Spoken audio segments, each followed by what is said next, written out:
Speedwagon was having a rough time of it, trying to gather as many able-bodied men who'd be willing to fight a raid on Big Ben itself that had become the new facility for Wotan and his evil. For all the men he had managed to scrounge, it was little over 300 in total. They had gathered inside of a large warehouse as Speedwagon would address the militia. They had scrounged together as many weapons as possible, dipping them into the newly made oil, allowing for their weapons to have some, if any, effect against the army of darkness. But they knew that for all the supplies that they had gathered, this was only a one-time trip. If they failed, London and all of England would now fall into the hands of Wotan and Dio. The crowd had become restless as Speedwagon addressed them, going over the strategy. So let me get this straight, Speedwagon. You've gathered all of us here together, all to charge into the heart of hell itself. And why? Because these two buffoons told you that they have the power to change things. What about my family, Speedwagon, and mine as well? Everyone else has stayed back to look after their own. We've been surviving as it is, the best that we can do. I understand your concerns, Jonathan tried to speak up. You don't understand anything, the hell that we've been through. For the last 3 years, we've had to survive. Every day, wondering if it would be our last. Never knowing when those monsters will come crawling to where we hide, taking what little shelter and security we have left. I've watched things, horrible things. Mothers eating their children, children tearing their parents asunder, lover turning on lover, comrade on comrade, brother on brother. The dead being used as weapons against the living. I saw it. I saw a young child that had been brought back, that ran to the arms of its crying mother, only to sink its teeth into its neck. I saw an infant devoured by its own mother. Do you understand the hell that Dio Brando has put this country in? And you think that storming into Big Ben, into the lion's den itself, that it will change anything? We need more than just a promise, JoJo. Jonathan could understand their concerns. It wasn't hard to understand how they were feeling. For a lot of the men here, they had come because they had hope. Hope that things could be better. For better or worse, they were the last line of defense. If they failed, all hope would practically be lost. Zepelli would step forward now to speak. You are right, men. You are all courageous and strong, caring not for yourself, but for your family and for your country. I won't try to sugarcoat it. Tonight, we step into the dark abyss. A darkness that is so deep that you cannot see the bottom. You do not know whether or not your feet will ever touch the ground or if you will fall endlessly into the void. There will be death tonight. For some of you, I can't promise all of you will live. It would be impossible and foolish for me to do so. If you wish to go back home, if you wish to go and be with your family and your loved ones, then you are free to do so. I do not look down upon any of you, because this fight is not your own. This is not a fight that you were meant to endure, and yet destiny has brought you to it. To the ones that leave, you have my deepest regards and my well wishes. I pray that fortune shines upon you and that you will see the morning sun. And to those that stay, to those who are willing to fight with me, know that you have our full support, our strength and our might. Know that when you fight, you are not alone. Know that when you charge, I will be with you. No, I will be in front of you. You will watch my back, just as I will watch yours. We will jump into the abyss together. And I can promise you one thing, that the sun will rise on this country again.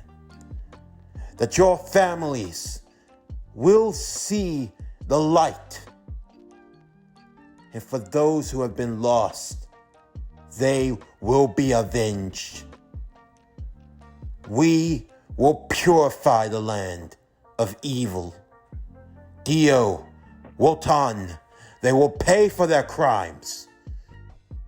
Because that is their destiny. Their destiny is to stand before the justice of light, where they will answer for their sins. We are the ones who will carry that execution. It has already been cast and decided. Their fate was sealed the moment they gave into evil and tyranny.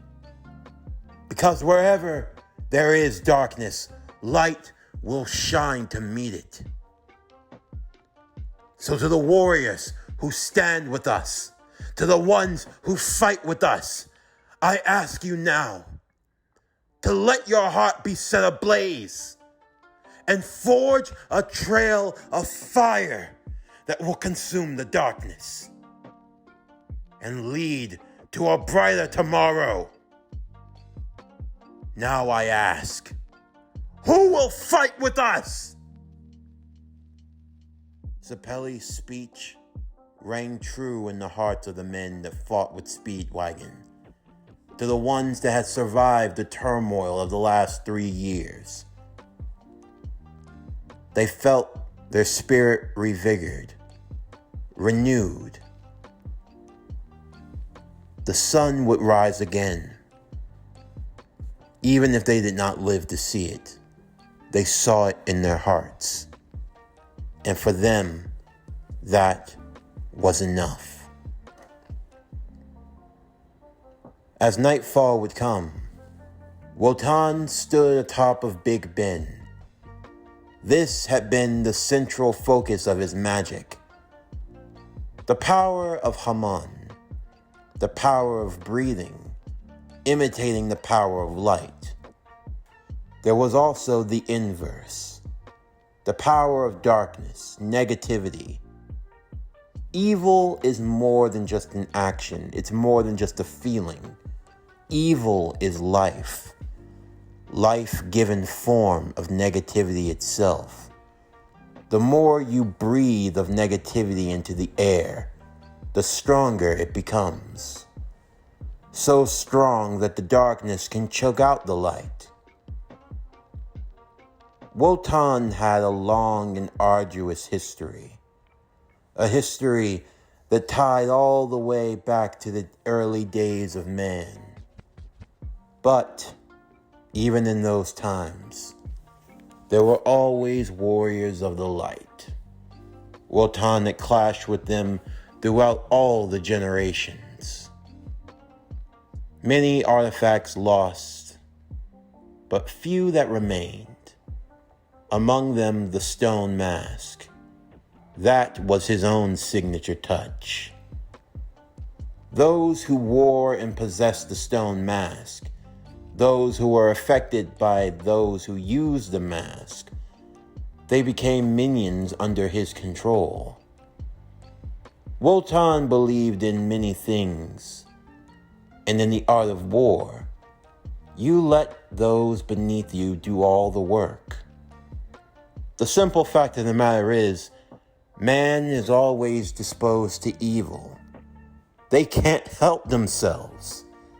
One way or another, they always find their way back to doing what's wrong. The stone mask is just the easiest course to do so. The first person that uses it, they're already under Wotan's control. And under his control, he spreads the plague out. More minions to serve him. More of that negative energy that's created, feeding into Wotan's power. That's how he was able to create the fog that blocked the sun, that allowed his minions to roam until almost all of England was under his control. He had been storing up this power, a plan of releasing it all across the globe. Once the sun was blotted out permanently, he would reshape the world in his image. He would become so powerful that no warrior of light could ever rise to meet him, because there would be no light to look to. Wotan would make sure that the world forgot what light even was, what true light could be. They would only know darkness. Led by Speedwagon, JoJo, Zepelli, and the men would rage through the streets of London as they arrived to the square and they saw Big Ben illuminated in the distance, like a lamp that drew moths to the flame, a false light. The famed structure. Big Ben, Jonathan would say. You feel anxious, Jojo. I am. For so long, evil has been allowed to persist in the world. And now I have a chance to right that wrong. The wrong done to my family, to my country. I take it all back. Tonight. Says forth, Dr. Fate.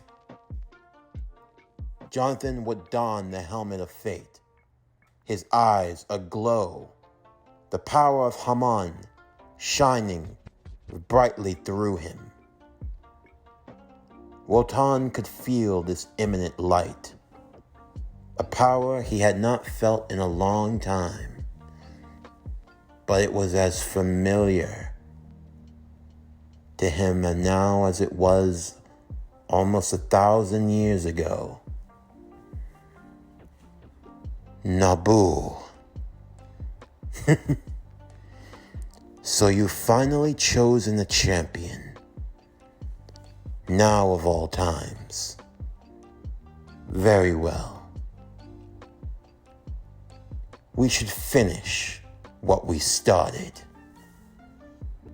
Wotan would command his forces, gathering together his army of the dead, while communicating telepathically with a brash Dio Brando, who enjoyed the luxuries of his own private castle. The Joestar mansion, while it was under his command, he liked to visit from time to time to reminisce. He was too busy thinking about other places in the world that he would soon conquer. Dio was second only to Wotan, a compromise that he begrudgingly accepted. The simple fact of the matter was, Wotan had more power than him, although it never stopped Dio from planning ahead. There were many ways to gain power in the world, as Wotan had showed him. It was simply a matter of finding that power. Once he gained control of it, he would have this country. No, he would have the world in the palm of his hands. he would suddenly feel a great pain sharpening through his head. He knew what that meant. Damn! Yes, Master.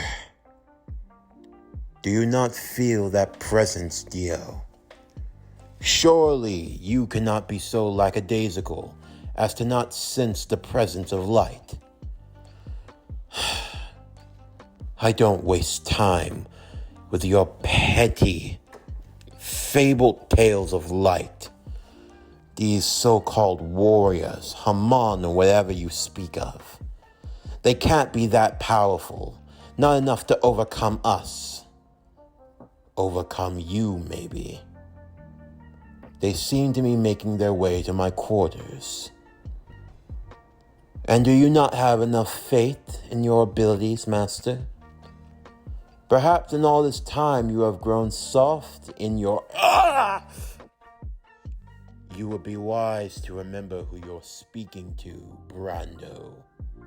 The one whom stone mask that you used. You draw power from me. Know your place, boy. Yes, Master. I have my army at the ready. I wish for you to bring yours from the north. Together, we will wipe out these warriors of light and the successor to Nabu.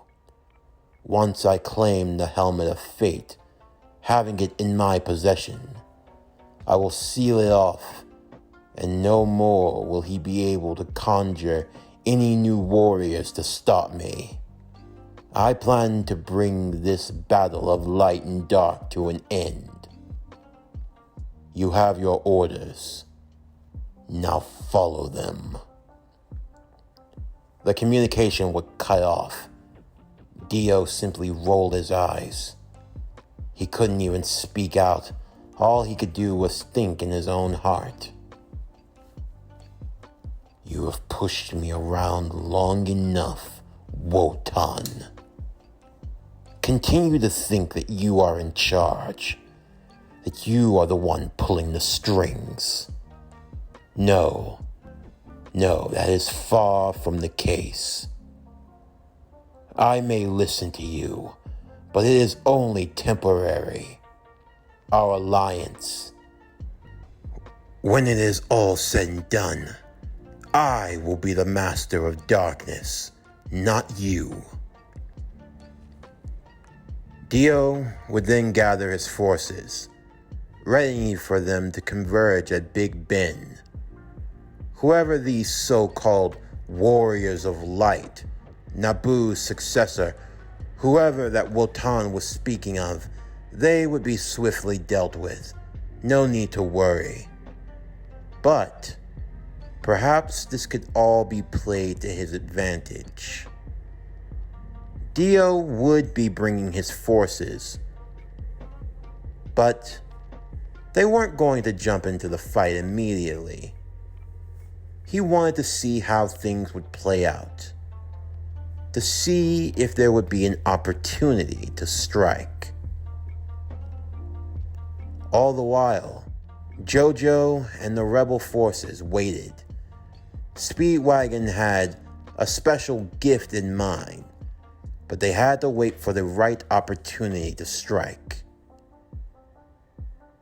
What are we waiting for? Jonathan would say. Our friend Speedwagon, Zepelli would tell him, says that he has a special plan of launching the first strike to catch our enemy off guard.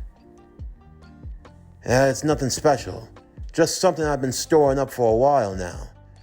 Honestly, it was going to be more of a last-ditch effort more than anything else. But you've actually sparked some hope in me, JoJo, Mr. Zepelli. You've made me believe that we really have a fighting chance, and I know we do. So now, what was supposed to be a last-ditch effort is now going to be the crippling blow that will bring down Wotan and his forces of evil. My master taught me many things in the art of chemistry and science, and I've been developing a special type of gas just for these blokes. It's no need to fret. As long as we keep hold of our gas mask, we will be only limitedly affected. No, this is especially made for cells of the unliving. The second they come into contact with it, their movements will be slowed tremendously. It'll give us the opening advantage that we need, but we must wait. Knowing Wotan, he'll see us as a small force, and he'll look to eradicate us in one fell swoop, which means he'll try to drag every sort of crawling, undead, vile piece of scum all into one area. And when he does, that's when our counterattack will be launched. The men all stood in attention, watching as the ground would break away, hands crawling to the surface, creatures crawling on the rooftops, all across the Tower of Big Ben, descending down below.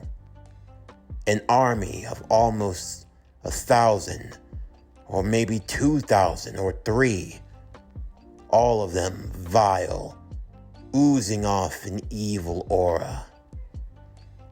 This was a mighty force to deal with.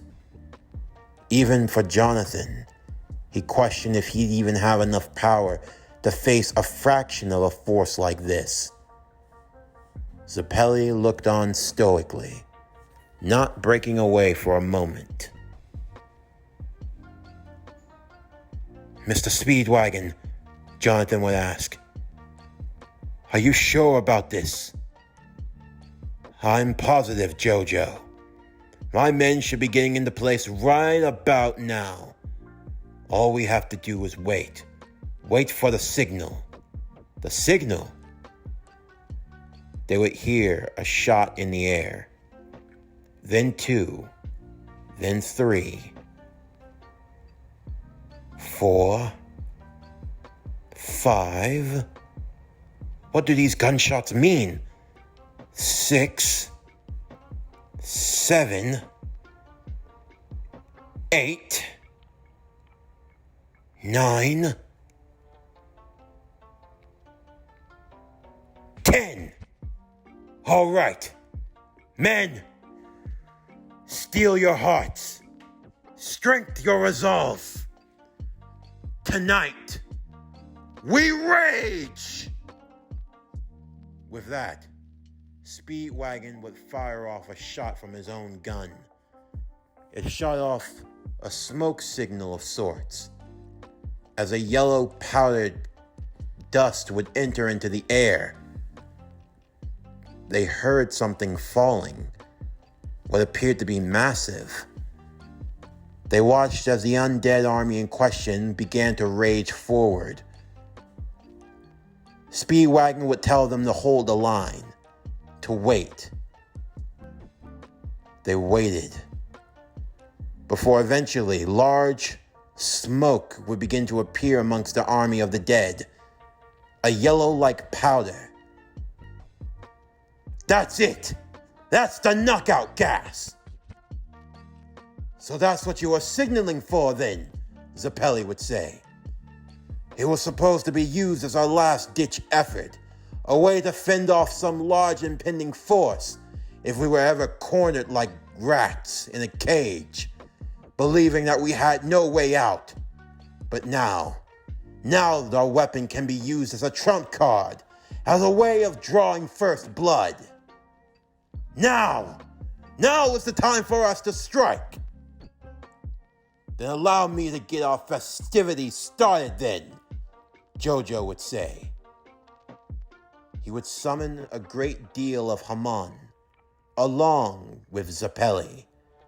As they channeled their energies together, they would shoot out a great beam of light, powerful concentrated Haman. "I'll leave the fireworks to you, JoJo." "Right! Crimson Red, overdrive! Flames of Haman, incinerate my enemies!" The large beam of Haman would now turn to fire. Fire-infused Haman, the Crimson Red overdrive. A great portion of the army would be burned, crumbling away to cinder. Speedwagon would go charging in with his men, firing their bullets at the enemy, as they too were attacked by the pellets of light. And Zepelli would enter into the fray as well.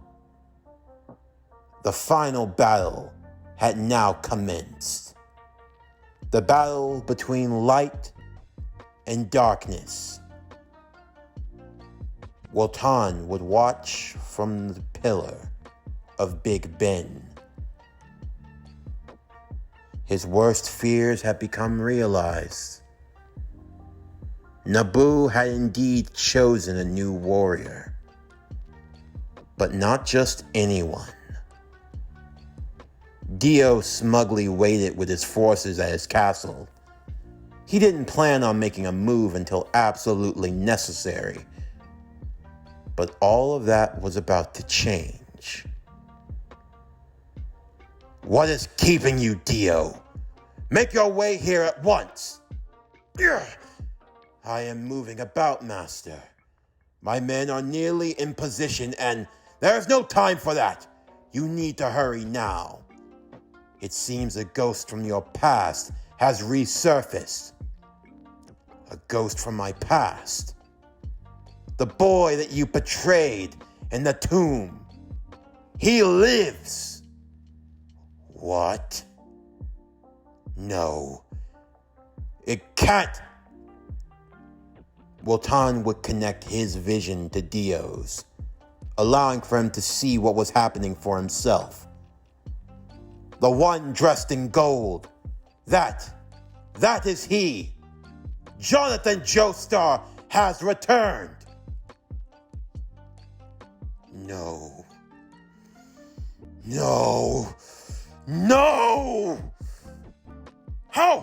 How can this be? I killed him. I know I killed him. I made sure that he died. There's no way that he can be back. There's just no... Men, we set forth to Big Ben at once. So, JoJo, you dared to crawl back from the dead. You crawled your gutter trash ass out from the muck to come back to my domain. Oh, JoJo. Yes. Oh, yes. I've always dreamt of this, of the day that I could tear you apart one more time, leaving you to die. That wasn't enough. Oh, no. But this time I'll make it count. Do you hear me, JoJo? I'm coming for you, and I will enjoy tearing you apart piece by piece. Just wait for me. You just wait. JoJo!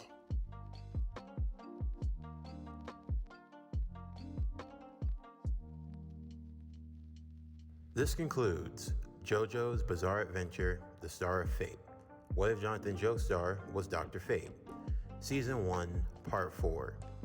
As always, if you enjoyed today's video and everything else that we have to offer, then please don't forget to like, comment, subscribe, share, and hit that bell for post notifications so you can stay up to date on everything that is PowerCore Productions and Podcastings that has to come out now and in the future. Stay tuned for tomorrow's video as we continue with JoJo's Bizarre Adventure, The Star of Fate. What if Jonathan Joestar was Dr. Fate? Season 1, Part 5. But anyway, that's going to do it for the end of today's video. I'm Javon Harrington with PowerCore Productions and Podcastings, signing off, and I'll see you next time.